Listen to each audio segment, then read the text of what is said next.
Hey everyone, it's Simone Watson, and today I'm here to do an original tag called the 234 book tag. Now, I was gonna call this the trilogy tag, but then I was like, why only have questions about trilogies, right? Why not expand into all of the short series? So, these are mainly about duologies, trilogies, and quartets.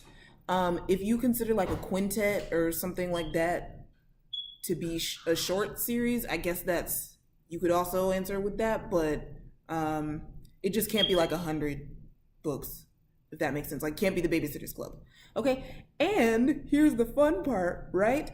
I am intending this tag for both booktubers and author tubers, and if you're both, you can answer the questions for both, or what, just however you want to do it. Most of us, if we're writers, we're also readers, so we could just do the ready side of things, whatever you want to do. So, okay, let's get into the questions. Yay!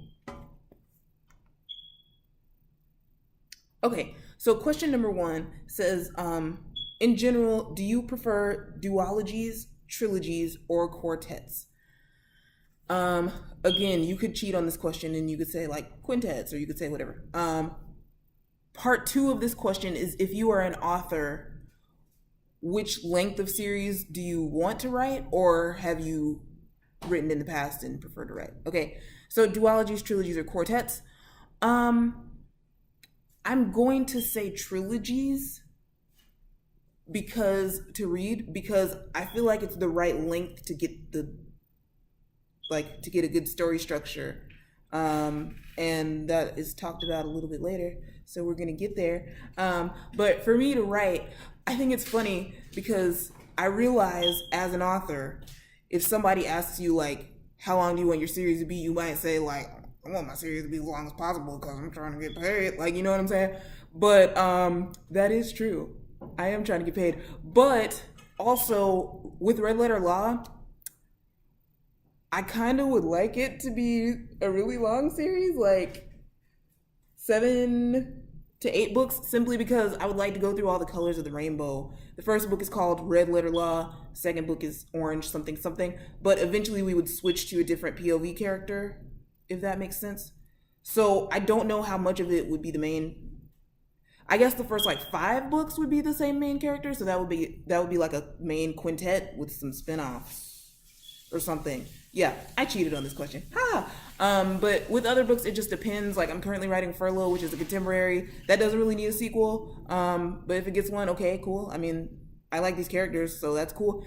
And Rookie, which I'm writing with the multiple universes and the different kind of like multiple universes, that is a universe that you could put more than one story in, but we probably would follow different characters. So there's not really, I guess, a certain limit, but a trilogy would be cool for that. Yay! Okay.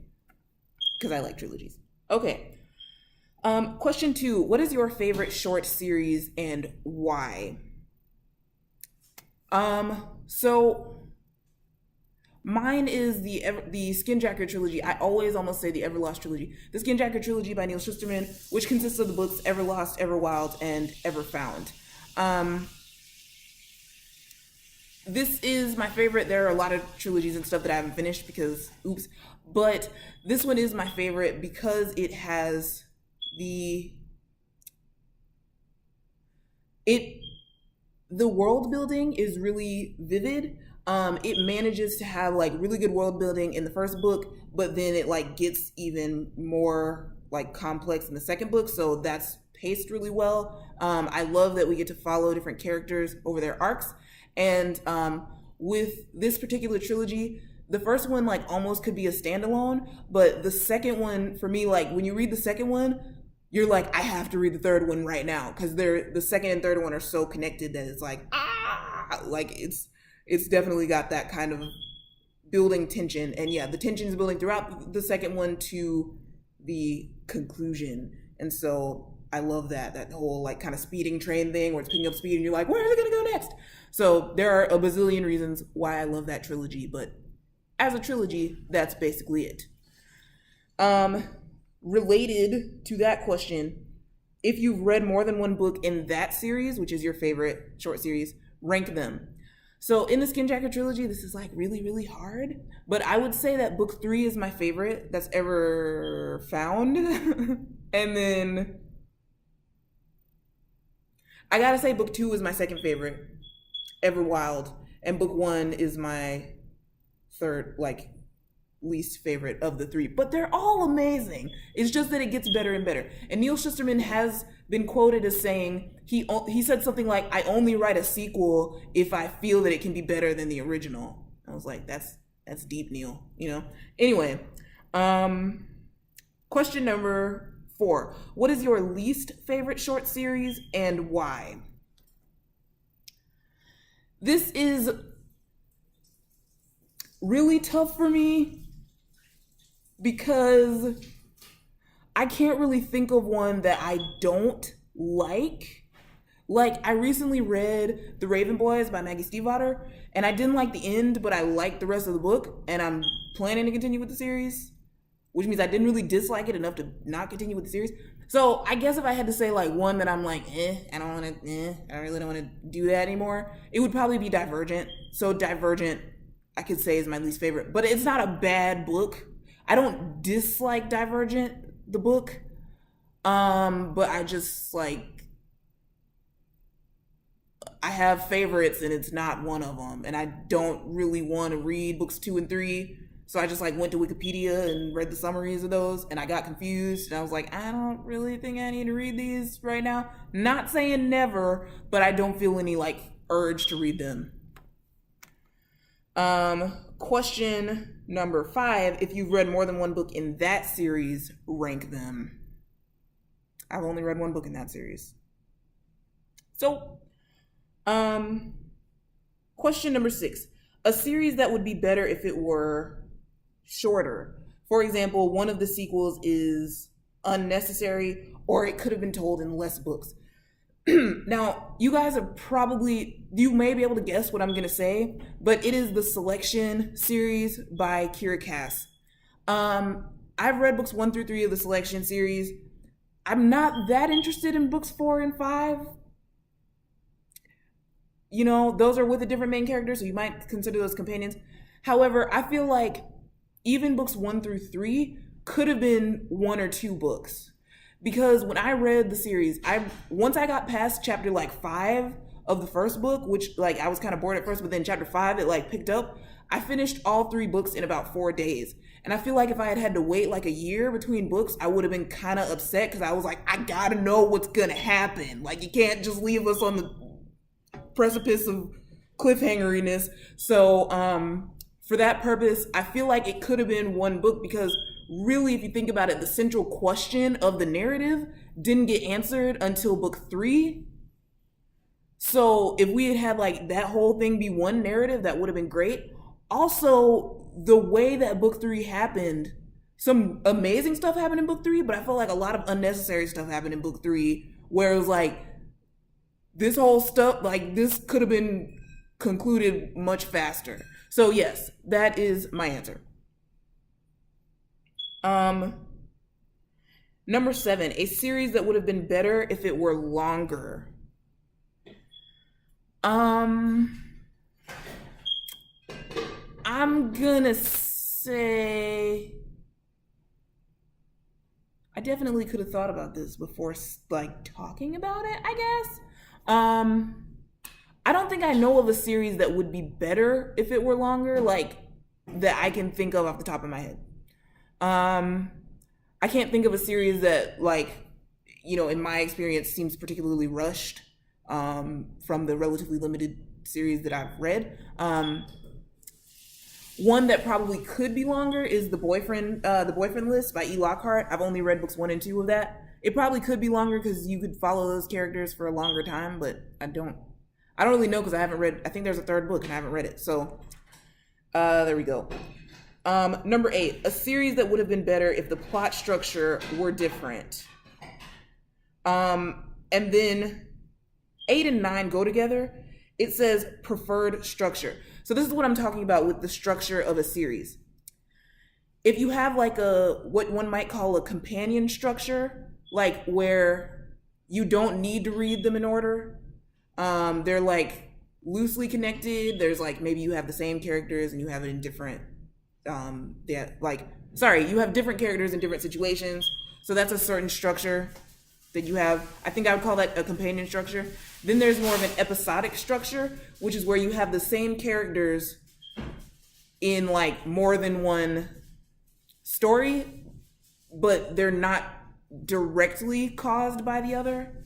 Like the Sisterhood of the Traveling Pants, where they have a summer and they do some stuff, and then they have a summer and they do some stuff, and then they have a summer and they do some stuff. They could theoretically keep having summers and doing things forever. So it's not really like a cause and effect necessarily. So it's episodic. They each stand on their own as a story. And then there's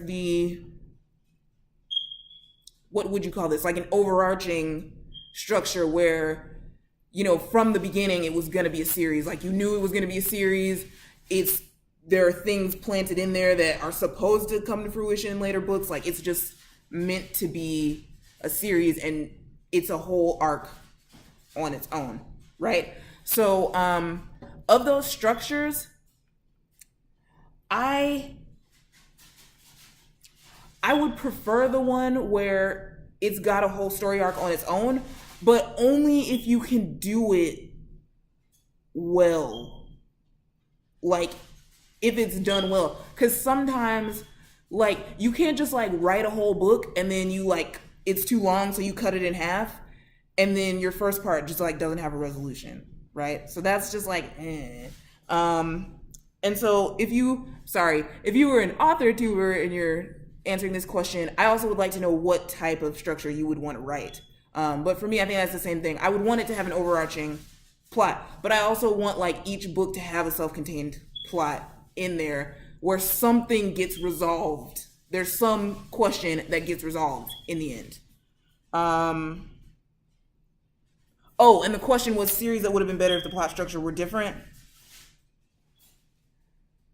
Can I say the Raven Cycle? I think I'm too early to say the Raven Cycle because I've only read the first book. But again, I had qualms about the ending. I felt like it didn't feel like a resolution to the questions of the first book. I felt like we kind of were like left like, okay, until the next book. And so that's kind of, I would want the first book to feel more self-contained by itself.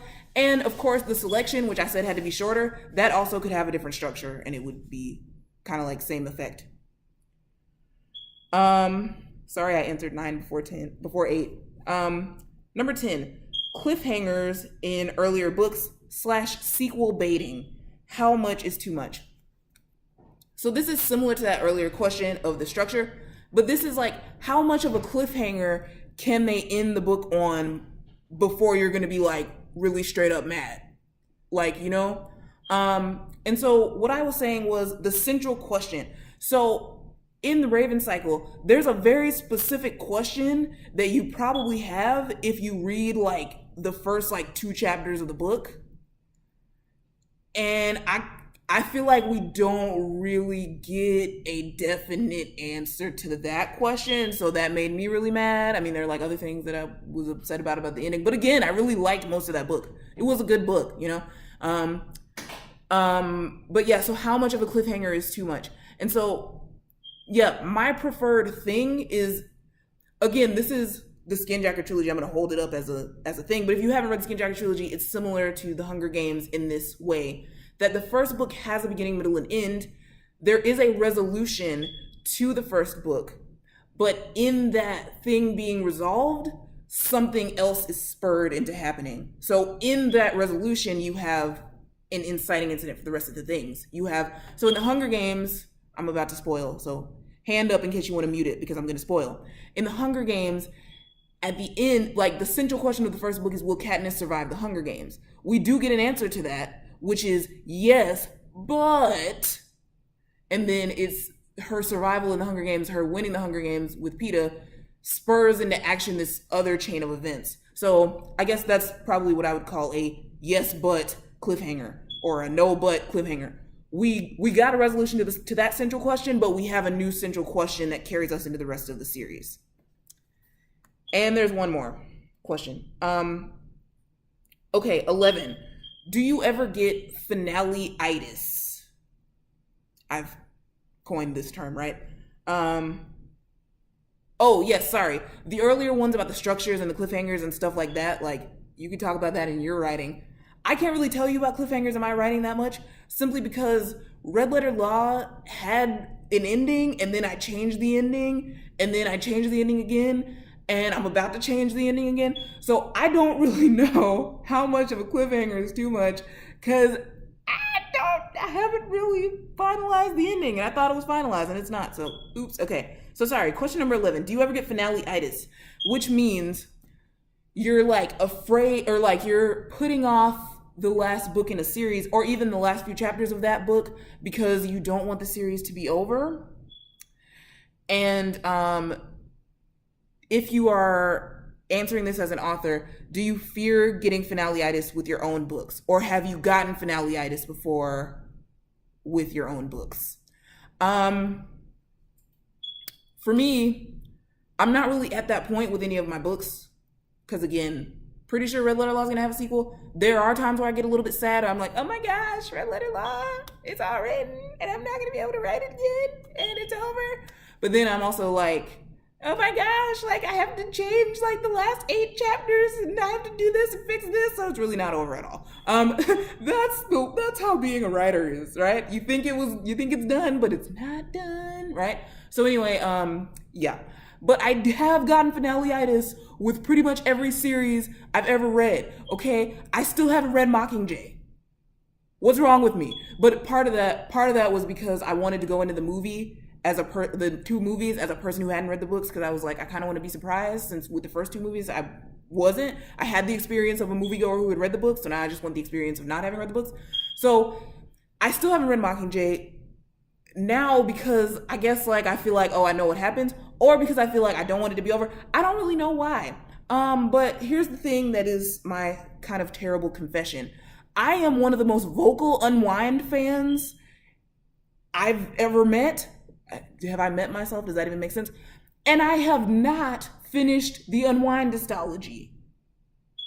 So it's like, Simone, how do you get finale-itis that bad that this is like the series that you talk about all the time and you still haven't finished it? I'm planning to finish it soon. What I'm gonna do is I'm gonna go get the books 2 through 4 of the Raven cycle, and I'm gonna get all the Unwind books, and then I think I'm just gonna marathon the Raven cycle and then marathon Unwind as a recovery plan from the possible amount of feels that could happen from the Raven cycle. But yes, in this case, when I read book 3, I left off the last couple chapters of book 3 until book 4 came out. And then when I read book 4, I didn't finish book 4. And now I can't really remember some of book 4. And so I'm just going to start over from the beginning. That's my plan. Just get all of the books, start over from the beginning, and then read the short story collection at the end and all of that, and possibly read book 1.5. We don't know. I don't know.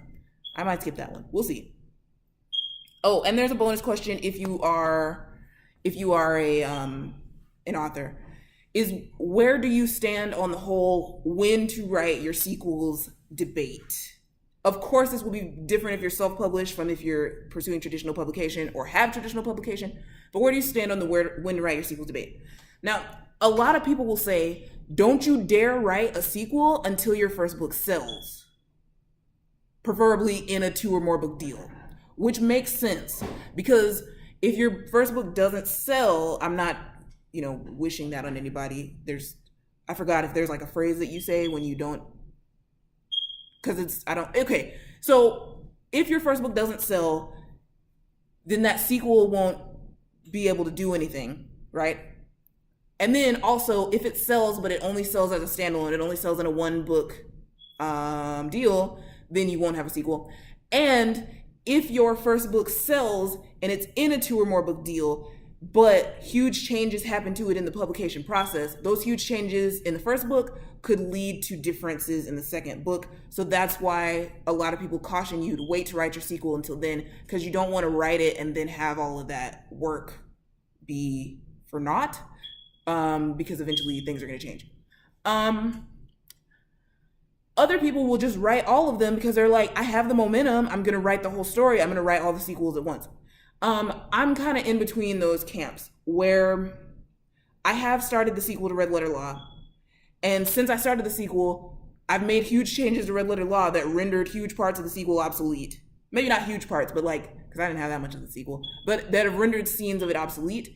And so for me, it's like, I can write my sequel as long as I am aware that, first of all, this is not my like main writing project right now, hopefully. And second of all, I am aware that I may have to throw out huge chunks of it or change huge chunks of it, and it may end up being completely different from what it is. So as long as I'm aware that I'm writing something and may have to completely scrap it and rewrite it at a later date, which is a sad thing to know, but it's also like the life of an author, that sometimes you do have to start over with things. As long as I'm aware that that could happen, I'm okay with writing the sequel now, because some of my ideas for scenes, like if I have an idea for a scene, I just want to write it down then, and not wait forever. So in a way, like my sequel is on sneeze status, which I mentioned before, where if I get the urge to write it, if I get a scene for it in my mind, yeah, I'm going to write it. But if not, then I'm not going to write it, I guess. I'm sorry, that didn't even make sense. I forgot what I was saying. If not, I'm just going to wait until the time comes when hopefully Red Letter Law has a multiple book deal. And I know it's really lofty to hope for like a bazillion, or whatever, 7, to hope for all the colors of the rainbow. I know that's really ambitious, but even if we get 2 or 3, that would be fun. So, yes. So that's my main things. I put the sequels on sneeze status, and then later on, I know they're not gonna be finalized until later. So as long as I'm not too attached to them emotionally, like that's fine. So okay, thank you guys so much for. Oh no, I forgot to tag some people. Okay. So I am going to tag Shelby. Shelby, I don't know how to pronounce your last name. Is it it starts with an M. I think it's No, I don't want to. Shelby's channel is also called Read and Find Out, so I guess I'm going to have to watch and find out how to pronounce your last name, Shelby. Okay, I'm just kidding. But yes, Shelby, because you're my friend. Also, I'm tagging Claire Cowder because she writes like 8 books a day, so she probably, I'm kidding, but I heart you, Claire Cowder. And I'm tagging A World of Words. I forgot the first name of the vlogger that does A World of Words, so I'm sorry, I'm going to have to put her first name in the description. And because this was the longest tag video ever in the history of life, I am going to put the questions in the description as well, in case y'all are like, yo. Okay, so thank you guys for watching, and I'll see you Monday, I guess, because today's Thursday. Okay, bye.